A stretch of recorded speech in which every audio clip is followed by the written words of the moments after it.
partai kecil, tapi dia sebut ini partai kader, tidak perlu besar tuh.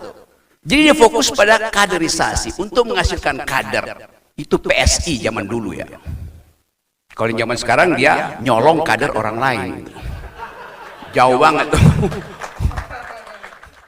Karena kegelisahan Nasdem sebetulnya ternyata bukan sekedar Nasdem gelisah hendak dirampok oleh PSI-nya Kaisang,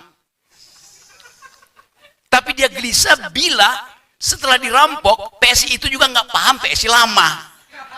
Itu masalahnya sebetulnya. Mengupas isi buku dan juga kemudian isinya apa, insight-nya apa. Tapi saya punya kewajiban ya untuk mancing beliau berdua agar kemudian konvergen gitu arahnya kemana. Saya ingin menganalogikan suasana yang mengganggu Syahrir pada waktu itu seperti situasi kita pasca reformasi. Ya, jadi ada revolusi, kemudian kalau orang Jawa ya Syahrir delek-delek gitu. Nah kita juga kayak gitu kan sekarang. Zaman sudah merdeka, kita punya elit yang membebaskan pada waktu itu pemikirannya, gagasannya. Nah elit sekarang kok penikmat kekuasaan ya kan pusing ya kita. Kemudian juga ada belum ada pemilu pada waktu itu, tapi kita punya pemilu prosedural doang ya. Dan kemudian para aktivis sekarang malah bikin kartel.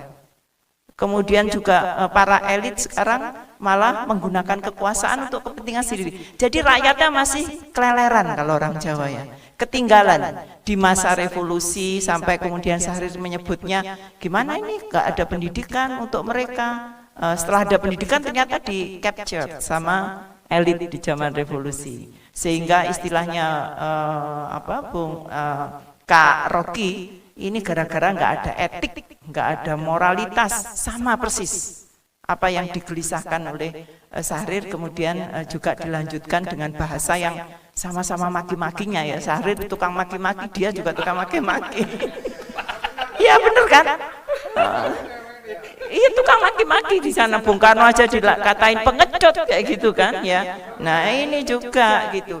Jadi semangatnya sama ya, Syahrir sama dia, tapi semuanya gelisahnya sama, yaitu Indonesia mau kemana ini dalam situasi ini, dan sama isunya. Tidak ada moralitas, tidak ada pendidikan, tidak ada etik. Ini bahaya bagi rakyat dan membahayakan demokrasi itu sendiri. Enaknya bagaimana ini?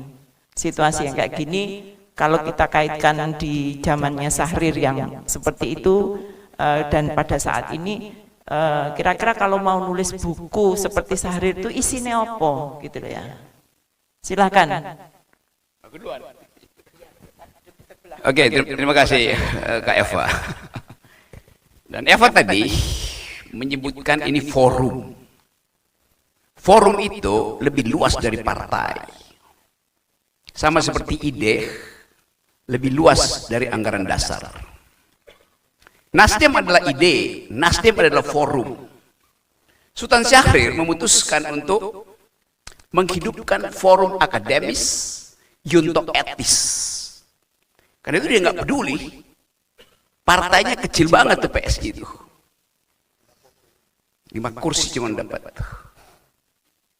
Partai kecil, tapi dia sebut ini partai kader. Tidak perlu besar tuh. Jadi dia fokus pada kaderisasi untuk menghasilkan kader. Itu PSI zaman dulu ya. Kalau di zaman sekarang dia nyolong kader orang lain. Jauh banget tuh.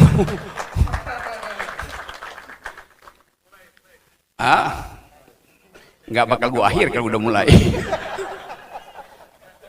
Coba kita update keadaan pada waktu itu. Diterangkan dengan bagus oleh Willy bahwa ada suasana internasional ketika Indonesia masih didengusi oleh fasisme, masih didengusi oleh neo-imperialisme itu. Jadi dengusan itu dibaca oleh Sultan Syahrir sebagai bahaya.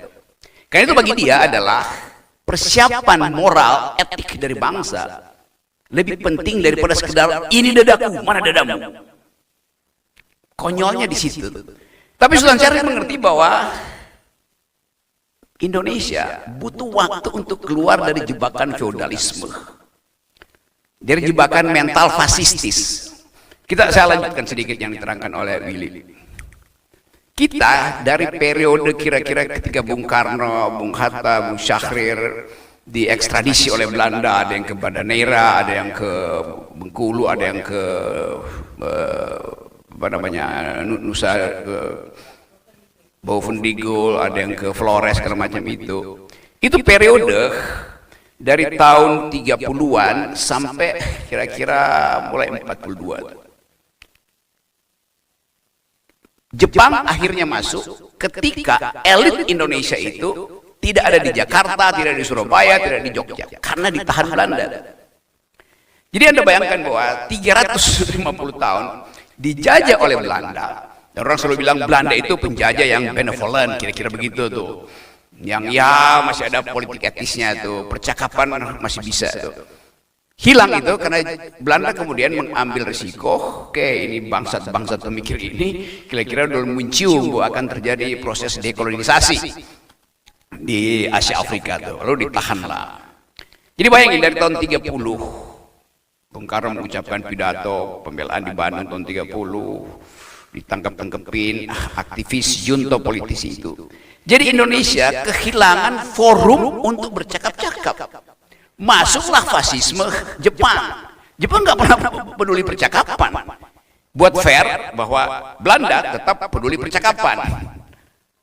Jepang tidak peduli. Jepang datang dengan menghunus bayonet, memotong kepala orang itu.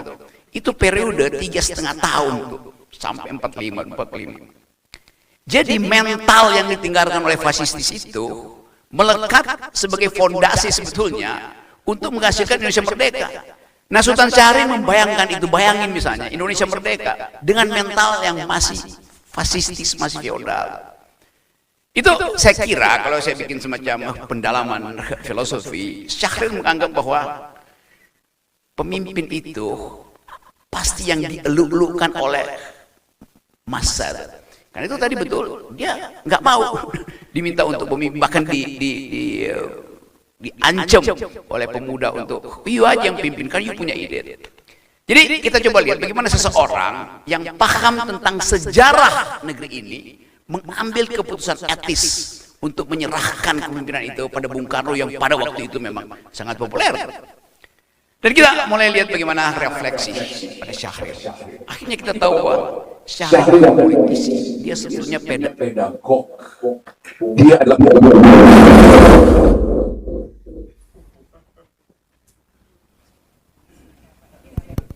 ya, itu buktinya bahwa enggak ini cuma membuktikan bahwa yang saya ucapin memang direstui oleh alam.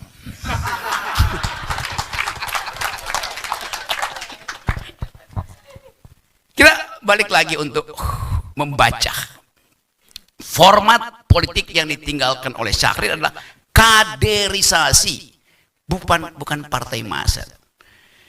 Karena itu hari-hari ini kita melihat siapa sebetulnya yang disebut kader. Berapa banyak partai yang bikin diskusi tentang arah republik basisnya buku. Jadi Nasdem diam-diam sebetulnya mencerap dan mencecap kondisi kegelisahan tadi dan mulai membayangkan arah kita ini kemana. Saya mau tahu arah politik luar negeri, tapi saya nggak dapat dari Presiden Prabowo. Ngomong di Davos, Prabowonomics. Dalam perbandingan dengan Reaganomics misalnya tuh. Itu sensasi itu Prabowonomics. Reaganomics ada metodenya. Di riset di universitas, lalu orang sebut yang dilakukan oleh Reagan, kendati dia neokonservatif di dalam politik, kendati dia neoliberal di dalam politik, dalam ekonomi, tetapi ada metodenya. Maka orang cari bahwa oke, Reaganomics itu satu versi dari ya neoliberal, junto libertarian tuh. Jadi ada metode yang menyebabkan Reaganomics itu dirumuskan sebagai identitas kepemimpinan Ronald Reagan. Bukan Reagan sendiri yang bilang I am a Reaganomics itu. Thatcherism juga begitu. Sekarang Prabowo dia bikin advertorial dia sendiri di Davos. Prabowonomics. Sekarang kita bertanya, siapa lingkungan di sekitar Prabowo yang membrief beliau itu dengan ide itu?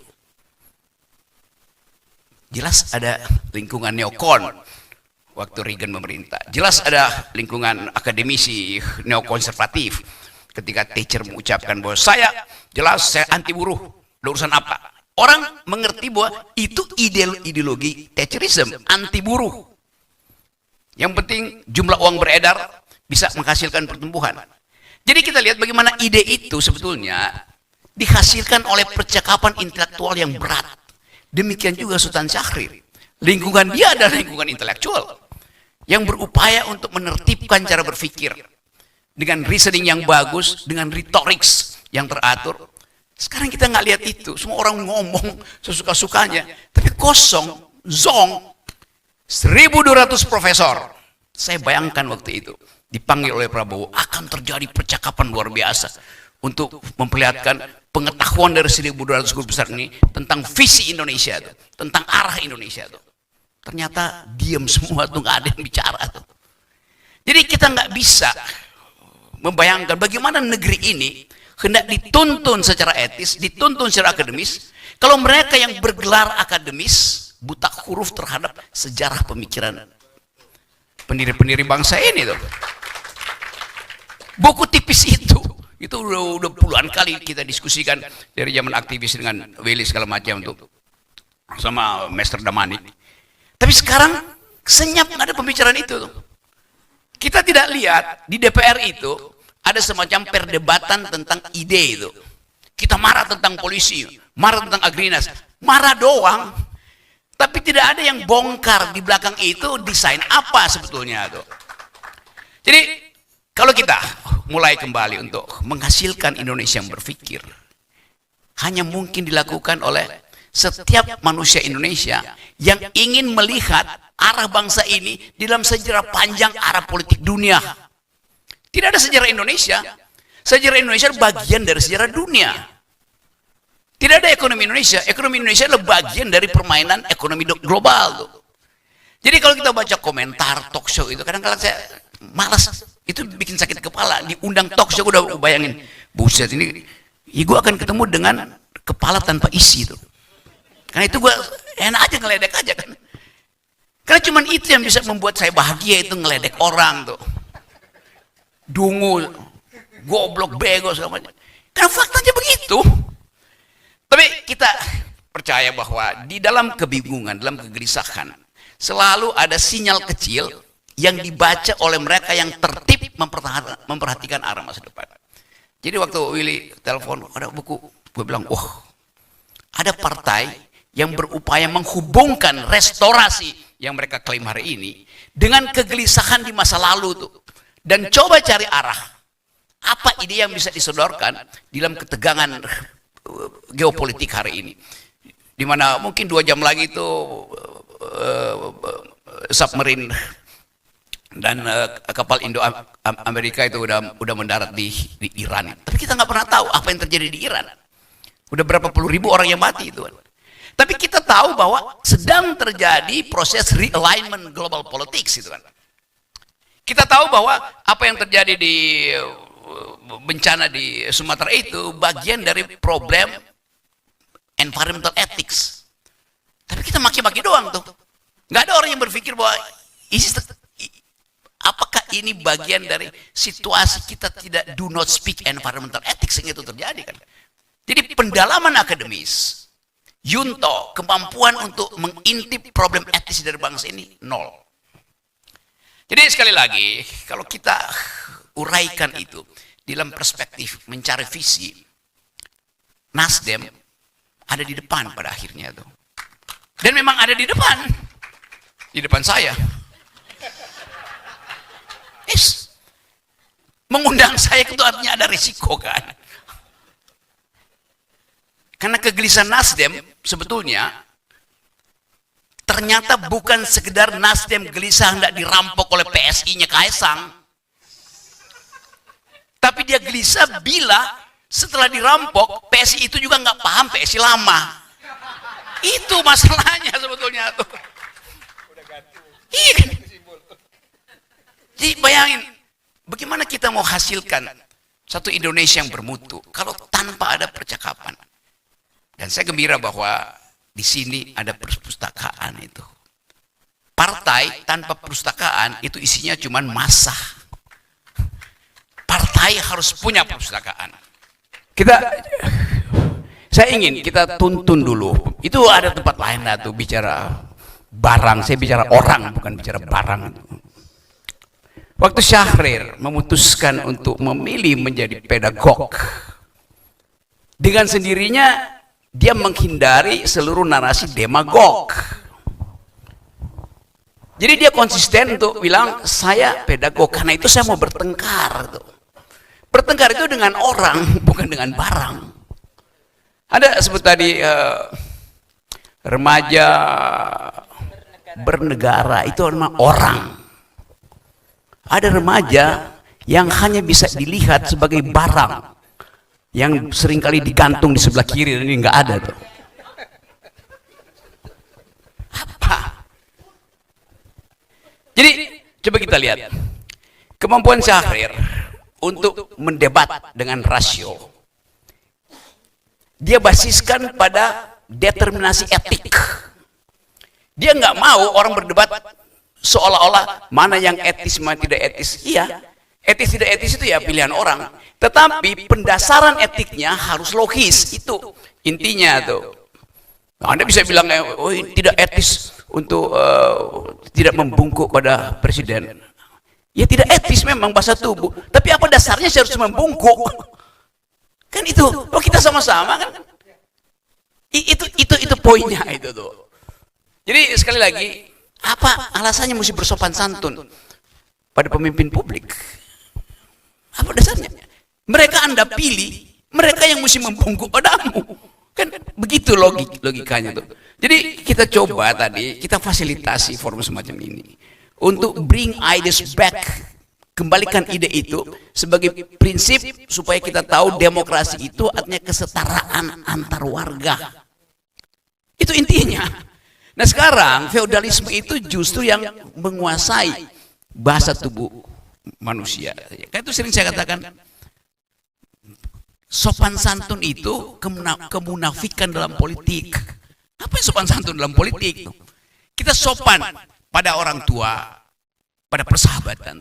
Tapi kita tidak boleh sopan santun pada kebijakan publik.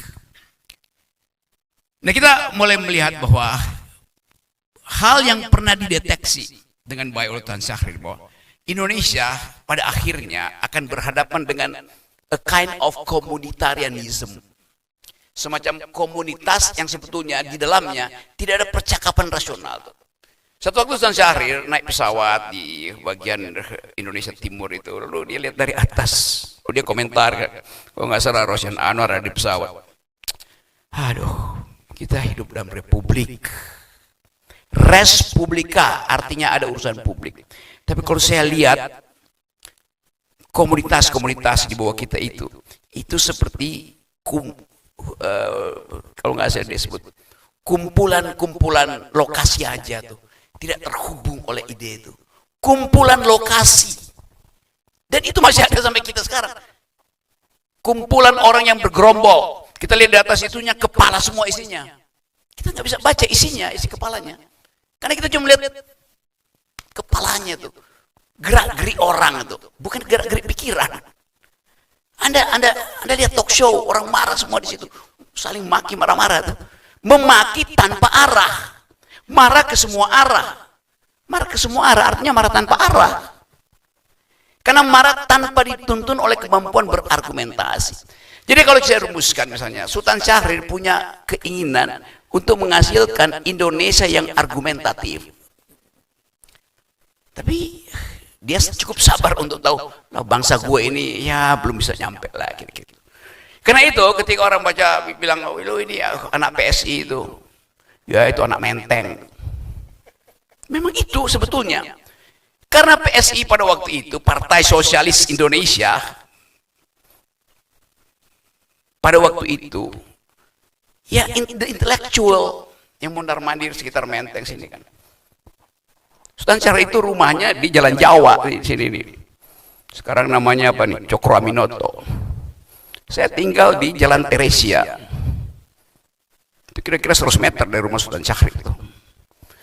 Jadi selalu ada semacam sinisme itu anak-anak elit. Bukan. Keinginan Sultan Syahrir adalah membuat semua manusia itu ada di dalam elitisme pikiran. Itu intinya. Hedon. Ya, itu tokoh-tokoh sosial itu kerjanya itu minum wine, dansa-dansa. Tapi diskusinya tetap jalan. Nah, stigma itu selalu sampai sekarang masih diucapkan. Jadi, coba kita lihat bahwa PSI ini hedon. Tapi hedon artinya mempertontonkan kemewahan berpikir. Itu namanya hedonisme yang diperlukan untuk menuntun bangsa ini. Tontonkan pikiranmu, bukan bahasa tubuhmu, bukan kekayaanmu. Jadi yang kita pamerkan adalah hedonisme intelektual, hedonisme argumentasi. Dan memang itu melekat dengan ide-ide tadi, Aufklärung, ide-ide pembaruan pikiran di Eropa itu. Jadi kalau kita tuntun, kita ucapkan atau kita uji Sultan Syahrir manusia apa? Ya manusia Renaissance yang percaya bahwa persahabatan antara akal itu akan menghasilkan kesetaraan manusia. Jadi sekali lagi bagian itu mesti yang kita dalami itu. Jadi tadi pertanyaan-pertanyaan itu ya itu pertanyaan yang udah ada. Jadi saya ingin kalian kembali pada tema-tema besar bangsa ini, pikiran. Ini negeri ini didirikan oleh pikiran. Bung Karno berdebat dengan Tan Malaka, Tan Malaka berdebat Sultan Syahrir, saya berdebat dengan Nasir, Nasir berdebat dengan Buya Hamka, Hamka berdebat dengan Hatta segala macam. Jadi ada suasana perdebatan, itu yang namanya kebebasan berpikir. Bukan kebebasan berpikir, lu bisa ngomong, gue bisa ngomong. Ya itu bebas berpikir, tapi bukan itu yang dimaksud. Bebas berpikir artinya kamu mampu untuk bahkan membatalkan pikiran presiden, membatalkan pikiran ketua DPR. Jadi saya baru disebut punya kebebasan berpikir kalau saya bebas membatalkan pikiran orang lain. Itu artinya tidak boleh ada delik dalam perdebatan publik. Kan itu intinya. Jadi pastikan bahwa kita ingin kenang Sultan Syahrir di dalam upaya untuk melihat bagaimana dia betul-betul secara konsisten dan tanpa henti mondar-mandir satu Indonesia itu, kebanyakan di Jawa terutama itu hanya untuk membentuk kader yang isinya adalah argumen bukan sentimen. Itu dasarnya tuh. Walaupun diledek ya kecil. Dari Jakarta dia pindah ke Cirebon. Cirebon ada 20 orang. 20 orang pindah ke Garut, dapat lagi 20 orang. Dari Garut masuk ke Jogja dapat 20 orang, balik ke Semarang dapat 20 orang, lalu dihitung 50 orang. Enggak, 20 orang itu juga. Satu gerbong itu. Hanya untuk meninggalkan jejak pikiran, cara berargumentasi rasional, cara membungkus rasional reasoning itu dengan retorik, kan itu. Jadi sekali lagi, Nasdem mengambil alih beban itu tuh. Karena Anda mulai dengan Sultan Syahrir, Anda akhirnya harus membebani diri sendiri dengan mulai jadi messenger of rationality itu. Kan itu dasarnya. Tapi karena William yang udah, maka saya percaya dia pasti tahu arah dari pembicaraan semacam ini. Jadi tiba-tiba kita dikagetkan kok. UPI bisa mengingat secara fasih sesuatu yang dia alami ketika dia 5 tahun. Bukan sekedar karena diberitahu oleh ibunya, karena dia dengan sengaja menggali kembali pikiran ayahnya. Tapi diakui ya itu pikiran ayah saya. Dan ayah saya dikhianati oleh negeri ini. Tapi dia nggak ada dendam.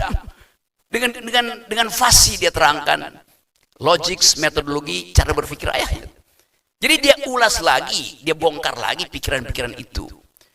Nah kita, kalau ini saya ingin ini disebarluaskan, hanya orang, lo ada si UPI, siapa tuh UPI itu? Aneh Sultan Syahrir, Syahrir yang mana? So many Syahrir, Indonesian. Jadi sekali lagi, jejak pikiran bangsa ditentukan oleh kemampuan kita berdebat dengan pikiran itu.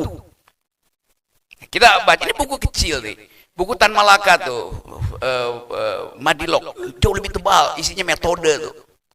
Tapi banyak keterangan yang betul-betul masuk sebagai alat perjuangan dengan membaca Tan Malaka tuh. Satu waktu saya masuk hutan di Vietnam itu, mondar-mandir di dari Kampuchea ke selatan naik ke Vietnam Utara. Sebelum main kayak di Halong Bay, saya mampir di Museum Ho Chi Minh. Di samping itu ada rumah kecil tempat Ho Chi Minh minum kopi, mengingatkan masa remaja dia. Di situ ada beberapa buku sederhana. Saya nggak sengaja, saya lihat ada foto seseorang di situ. Yang saya kenal profil itu Tan Malaka. Foto Tan Malaka ada di perpustakaan kecil Ho Chi Minh itu. Dan akhirnya kita mesti tahu ada apa foto itu di situ. Dia lagi bertengkar di dalam Komintern, semacam debat tentang arah komunis internasional. Kalau nggak salah dengan Antonio Gramsci, ketua partai komunis Italia, yang bukunya Anda pegang-pegang hari ini, Prisoner Notes Book, catatan dari penjara. Jadi bayangkan, pemimpin kita di awal sudah bergaul dengan perdebatan intelektual dunia, sementara kita di sini, pemimpin-pemimpinnya takut bahkan untuk mengucapkan pikiran yang dia nggak ngerti. Jangankan pikiran yang dia ngerti, yang dia nggak ngerti pun dia takut ucapin tuh. Kenapa? Feodalisme di depan presiden. Takut diincar oleh undang-undang ITE. Anda bayangin jarak itu. Jadi sekali lagi nih, oke, yang pertanyaan-pertanyaan tadi itu cari aja di dalam talk show itu.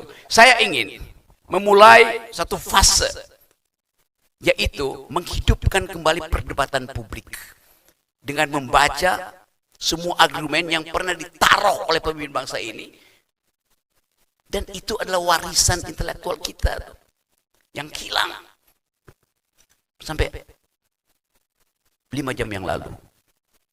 Sekarang kita temukan lagi melalui Sekolah Politik Nasdem.